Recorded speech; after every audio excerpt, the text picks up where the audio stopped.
C'était les Shvatim dirigés par Eli Bodbol, Zichrono Livracha. Varikoti Lachem Bracha Ad Belida, je donnerai une bracha, une bénédiction Ad Belida, jusque, on a dit que vos lèvres vont s'user de dire Dai, ça suffit. Actuellement, Dai, on pourrait dire ça suffit de toutes les tsarot. Et c'est vrai que, tiens, Dai, il y a peut-être une leçon à prendre ici.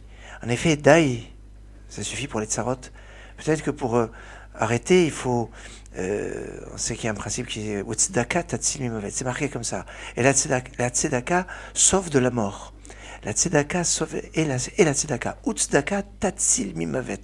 Remarquez que les initiales de Utsdaka, c'est avec un vav, Tatsil un tav, Mimavet de la mort, mam, même, tzadé tav. Ça peut se dire matzot, chasser, c'est-à-dire en écriture défective. Matzot, c'est ça les matzot. Alors, quand on parle de matzot, il y a, eh bien, on pense au panier de Pessah, à la tzedaka. Tzedaka tatimovet, oui. Savoir ouvrir la main. Dai, à l'envers, c'est yad. Yad, c'est ouvrir la main pour donner au pauvre dei marsoro. Ce qui va lui manquer. Dei, c'est aussi ponctuation différente, mais toujours les mêmes lettres, Dalet et Yud, pour donner, et de cette tzedaka que l'on doit essayer de faire dans la mesure de ses possibilités. Comme il est marqué dans Isaïe, de Veshavea Bizdaka, Tzion me mishpat tzipade Veshavea Bizdaka, et on va revenir avec grâce à la tzedaka. Alors c'est important, cette dimension de tzedaka, de don, et de générosité, de solidarité avec les plus démunis. D'un autre côté, ce Shabbat, donc c'est Shabbat Hagadol, le grand Shabbat. Une explication, c'est parce qu'on parle justement de Yom Hagadol, Yom Hashem Hagadol, le grand jour de Dieu, de fan et redoutable, donc en lien avec la Haftara. Donc ça nous change pas trop des Shabbatot qui a un nom spécial par rapport à la Haftara, mais ça c'est pas le début, comme Chazon ou Nachamu, comme on a pu le voir pour d'autres Haftarot. Mais là c'est sur la fin, puis c'est au milieu, quoi. C'est pas vraiment franc du collier. Mais le plus connu sur Shabbat Hagadol, c'est que c'est le Shabbat où il y a un long discours, un long cours du Rav, du rabbin de la communauté. Dans le temps, il n'y avait pas forcément une dracha, un prêche, on va dire, du rabbin dans la synagogue chaque Shabbat. Ça se faisait seulement 2 Shabbatot, ou des fois 4 Shabbatot dans l'année. En tout cas, notamment le Shabbat Shuvah, le Shabbat avant Kippour, pour reprendre les lois de Kippour et de Sukkot, et notamment le Shabbat Hagadol, c'était le grand rendez-vous pour reprendre les halachot, les lois très très nombreuses de Pessah, que ce soit sur l'élimination du chametz, sur les produits cachers, sur la cachérisation des ustensiles, que ce soit sur la pratique, la bdikat chametz, la recherche du chametz, tous les cas qui peuvent se présenter. Et évidemment, la célébration de Pessah, le Seder, comment on l'organise, qu'est-ce qu'on doit manger, les matzot, de boire le vin, de manger le maror, de faire avec un foisonnement important et très important de halachot, et qui chaque année sont importants de réviser, de répéter, puis avec des fois des choses, un peu des mises à jour en fonction des situations et de ce qui peut arriver dans notre vie. Et c'est pour ça que ça s'appelle Shabbat Hagadol, parce que en général il y a un long, on a un peu peut-être l'impression de... Alors on dit, parce qu'on a l'impression que Shabbat est long parce que le discours du rabbin est long. Je vous dis franchement, je suis un petit peu gêné sur cette explication, parce que si on trouve que le discours est long, c'est qu'il est ennuyeux. En général, quand c'est captivant, on trouve pas ça long. Au contraire, on trouve ça... alors, c'est pour ça que je dirais que il est pas long, mais il est grand, Hagadol. Et grand, ça veut dire la dimension de grandeur, c'est la dimension de générosité. Quand on dit « Akel Hagadol Agibor Vanora », Dieu qui est grand, Hagadol, Gibor qui est puissant, qui est fort, et Nora qui est redoutable, et bien c'est en rapport avec Eloké, Abraham, Eloké, Yitzhak, Eloké, Yaakov, Dieu d'Abraham, de Yitzhak et de Yaakov. Abraham, l'homme de la générosité, c'est en parallèle avec Dieu qui est Gadol. Gibor qui est la rigueur, qui est Gvura, la puissance, c'est en rapport avec Yitzhak, et Gvura c'est Yitzhak. Et Yaakov, il est lié avec, quand il avait dit Manora Makomazé, que cet endroit est redoutable. Donc il y a un lien comme ça avec chacun de ces termes, et donc Gadol, c'est une notion de générosité. Il y a pas une plus grande générosité que de donner des divrei Torah, que de faire partager de la Torah. Quand on donne quelque chose de matériel, évidemment, c'est important, ça permet de vivre et de manger, mais de donner à vivre au niveau spirituel, de donner à vivre à la Neshama, c'est encore plus extraordinaire. Et quand c'est en plus de ça du pratique, de savoir ce qu'on doit faire, mais le pratique, il doit avoir du sens, comme on a eu l'occasion de le dire. La fête de Pessah, c'est la fête de la Emouna, c'est la fête où on a la foi qui se vit. La foi, c'est pas seulement y croire, ça se vit, et même certains disent ils ne croient ce qu'ils voient. Et bien le soir du Seder, on va dire, Rabban Gamliel, il dit celui qui n'a pas dit ces trois choses, Pessah, Matzah, Maror, Lo Yatzai de Chovato, il n'est pas quitte. Pessah, Matzah, Maror, et Pessah, c'est l'agneau pascal. Bon, il n'y a plus aujourd'hui, il est remplacé par la Matzah qu'on mangera à la Ficomane, et sur le plateau du Seder, le souvenir, c'est le petit morceau de viande ou l'os, l'épaule qui se trouve, mais il ne faut pas le désigner, parce que c'est pas l'agneau pascal, lui, c'est souvenir, donc on peut le regarder comme ça du coin de l'œil, mais sans le désigner. C'est donc Pessah pour nous rappeler que Dieu est passé au-dessus des maisons des enfants d'Israël au moment de la plaie des premiers-nés. Matzah, là on peut prendre en main le morceau de matzah qui a été coupé, qu'on a coupé au début du Seder, quand on avait les 3 matzot entières, on a pris celle du milieu qu'on a coupée en 2. La plus grande partie on l'a laissée pour la ficomane, pour la fin du repas qui remplace l'agneau pascal, et la plus petite partie on l'a remise entre les 2 matzot. C'est ce petit morceau de pain azim, de matzah qui est brisé, qui est cassé, qui est un pain de misère, tel qu'on l'a décrit au tout début de la Haggadah. Voici le pain de misère qu'ont mangé nos pères quand ils étaient en Égypte. Ce pain de misère devient le pain de la liberté vers la fin de la Haggadah, quand on dit pourquoi on mange la matzah. On dit pas parce que c'est le pain qu'ils ont mangé quand ils étaient en Égypte, comme on le dit au tout début de la Haggadah. On dit non, c'est parce que quand ils sont sortis à la hâte, et le pain n'a pas eu le temps de lever, il fallait le faire cuire de suite et partir. Non, mais on aurait pu laisser le pain lever avec 18 minutes. Non. Quand arrive le moment de la délivrance, ça ne supporte pas le moindre retard. Et cette dimension de la précipitation, du temps, parce que finalement la matzah c'est ça, c'est comme du pain. La matzah c'est comme du pain, sauf que il y a 2 éléments qui est fondamentaux que la matzah n'a pas par rapport au pain, parce que les 2 sont faits de farine et d'eau, sauf que le pain, on lui rajoute du levain. C'est quoi le levain? C'est de l'ancien pain. C'est donner une histoire, donner une mémoire au pain.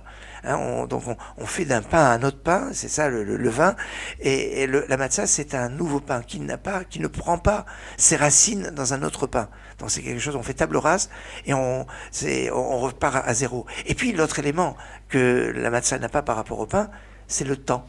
Le pain, on le laisse reposer, on le laisse gonfler, on lui laisse le temps de pouvoir lever.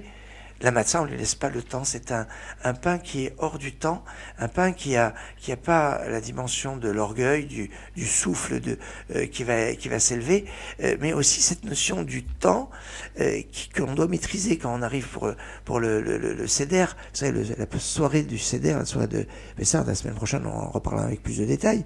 Mais un mot. L'équilibre est quelque chose de fondamental et la précision est quelque chose de fondamental dans le judaïsme. Le soir du Seder, on ne doit pas commencer avant la nuit. Non, parce que le premier vers le Kiddush n'a de sens que si il se fait à l'endroit et en temps où on peut faire la Seouda. Un Kiddush, comme Seouda, un Kiddush, la sanctification qui se fait sur la coupe de vin, est nécessairement liée avec un repas. Quand vous êtes à la synagogue le samedi matin qu'il y a un Kiddush, en aucun cas vous prenez un petit peu de vin et puis 2 tranches de charcuterie et je sais pas 2 olives et puis après on s'en va. Ça va pas parce que ça s'appelle pas une Seouda. Pour que le Kiddush soit validé, on n'est pas obligé de boire du vin du Kiddush, par contre on est obligé de manger notamment du mésonote ou du pain, enfin quand c'est en dehors du pain azim quand c'est Pessah, des mésonotes, quelque chose qui est à base de céréales, pour asseoir le repas. Alors, et de lui donner un sens. Alors c'est vrai qu'on pourrait, avec un verre de vin, être Kové Seuda, même avec le verre de vin, avec Hervit. Il y a des discussions. Vous en parlerez avec le rabbin de votre communauté.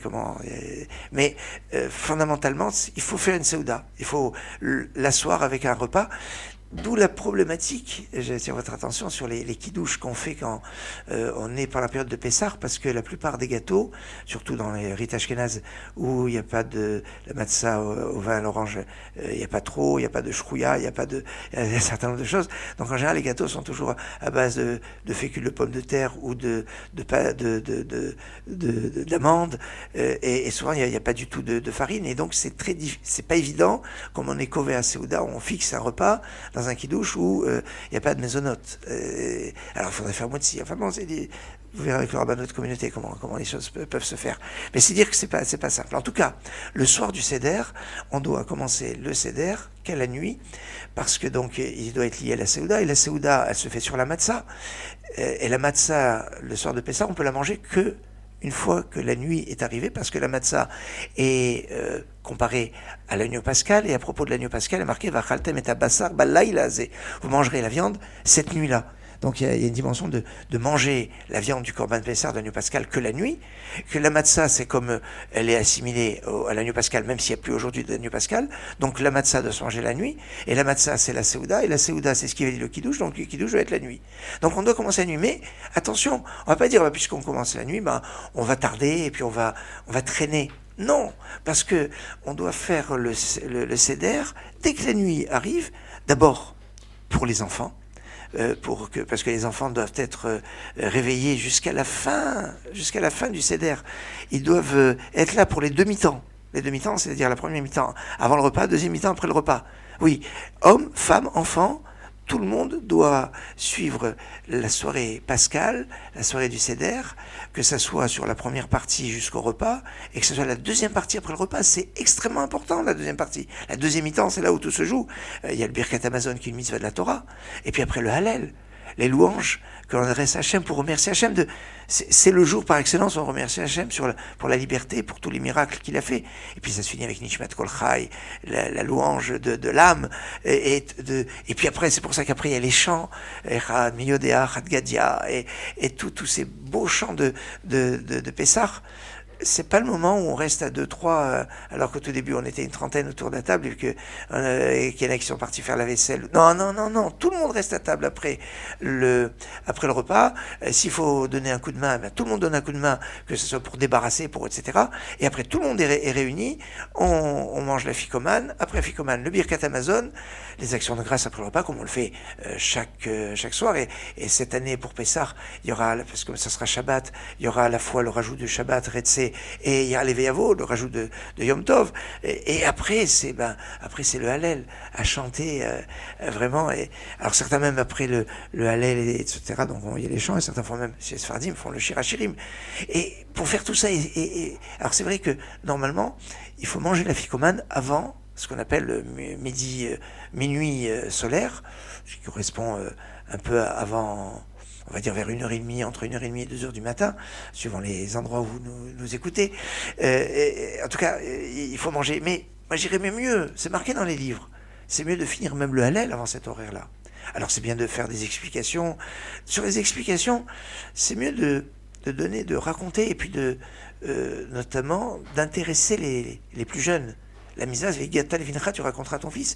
C'est pas de faire une jolie discussion très philosophique et approfondie sur le premier paragraphe de la Haggadah, Halachmania, c'est quoi le pain, etc., le pain de misère, et de parler pendant 1h30 là-dessus, et puis après de bâcler la lecture du reste de la Haggadah. Non, c'est pas bon, c'est pas le bon truc. Lire seulement la traduction en français, en judéo-arabe, en espagnol, c'est bien, mais si on n'y comprend pas grand-chose, ça n'a pas trop de sens. Et puis même des fois la traduction, on ne comprend pas toujours. Donc c'est bien de travailler la Haggadah avant la soirée du Seder. Et travailler avec des questions, avec des réponses. La soirée du Seder se fait sous forme de questions-réponses. Alors c'est vrai que la partie des louanges, du Hallel, ne se fait plus en questions-réponses. Hein, on n'a que des réponses. Et là, on chante.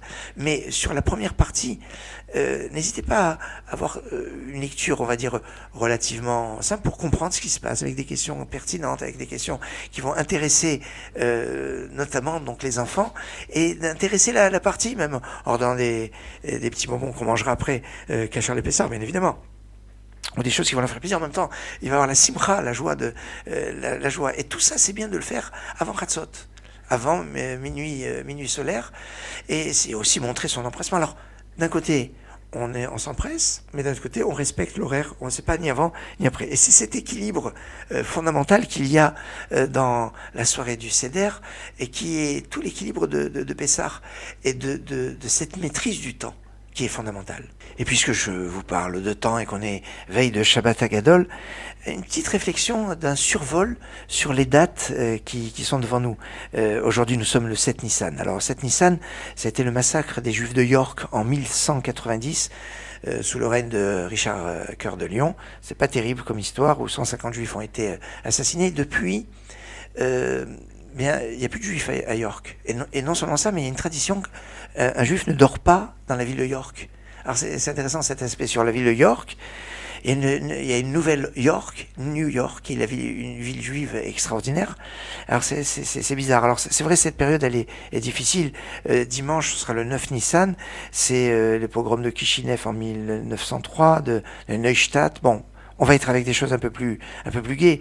C'est la Hila de Rav Aryeh Levin, c'est le Rav des prisonniers pendant l'indépendance d'État d'Israël, un Rav extraordinaire. Quand on sera dimanche soir, les journées de lundi, ça sera le 10 Nissan. C'est initialement le jour où il y a eu le premier Shabbat Hagadol. On n'avait pas retenu que c'était 10 Nissan parce que c'est le jour où il y a eu le passage aussi du Jourdain, l'entrée en Israël sous la direction de Josué, mais c'est aussi le jour anniversaire de la disparition de Myriam en l'an 2487 du calendrier hébraïque. C'est au moment de l'inauguration du Mishkan, du sanctuaire. C'est le prince de la tribu de Dan qui a offert les sacrifices le 10 Nissan. Et c'est intéressant, Dan, c'est celui qui juge. Et le jour de la semaine où tombe le 10 Nissan, c'est le jour de la semaine où va tomber Rosh Hashanah. Et puis en 2003, c'était le jour de la disparition de Rabbi Shalom Messas, qui était grand rabbin de Jérusalem, Zichron Livracha. Le 11 Nissan, le rabbi de Lubavitch, Rabbi Menachem Mendel Schneerson, aurait eu 120 ans. Il est né en 1902, à 120 ans de sa naissance.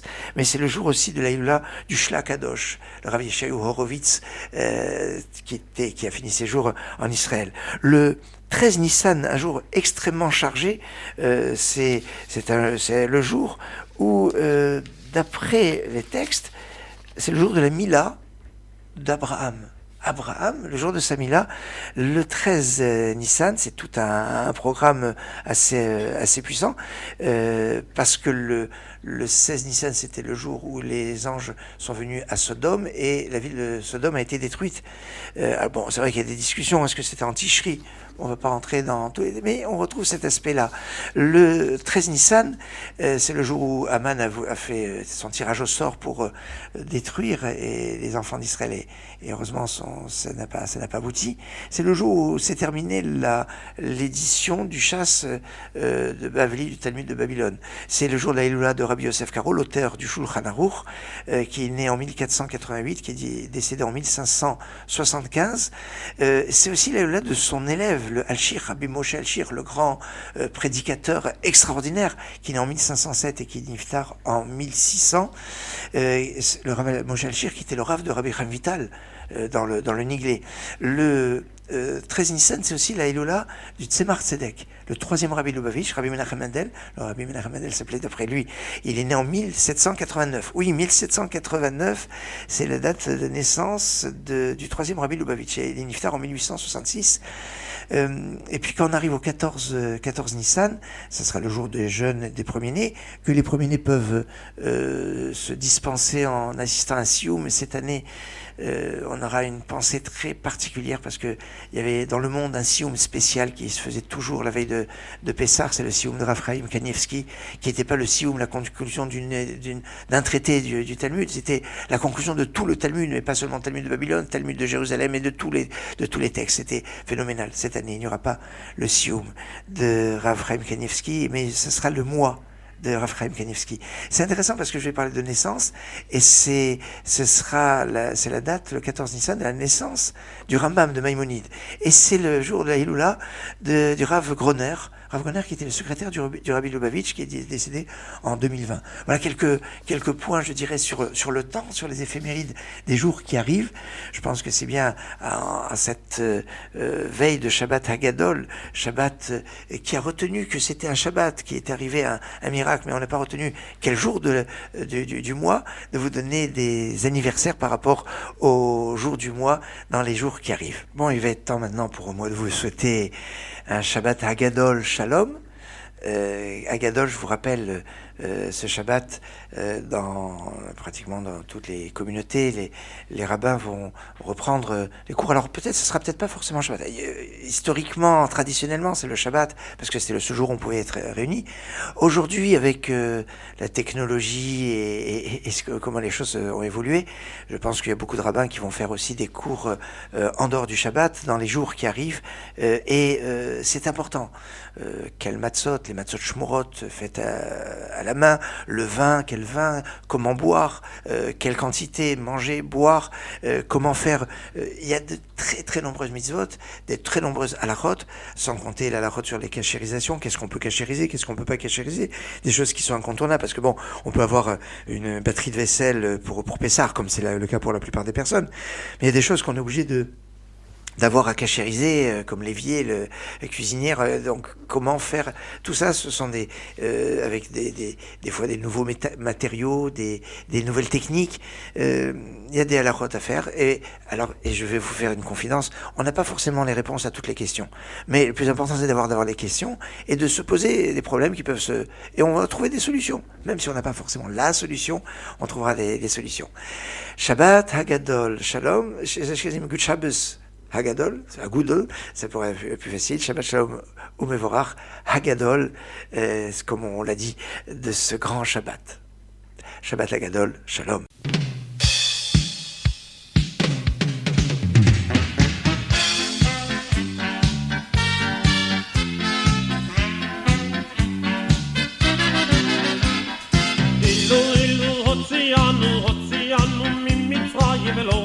הם שפטים דיינו אילו עשה בהם שפטים ולא עשה ואלוהיהם ולא עשה ואלוהיהם דיינו די דיינו די דיינו די דיינו דיינו דיינו דיינו די דיינו די דיינו די דיינו דיינו דיינו אילו עשה ואלוהיהם ולא הרג בחוריהם ולא הרג בחוריהם דיינו אילו הרג בחוריהם ולא נתן לנו את ממונם ולא נתן לנו את ממונם דיינו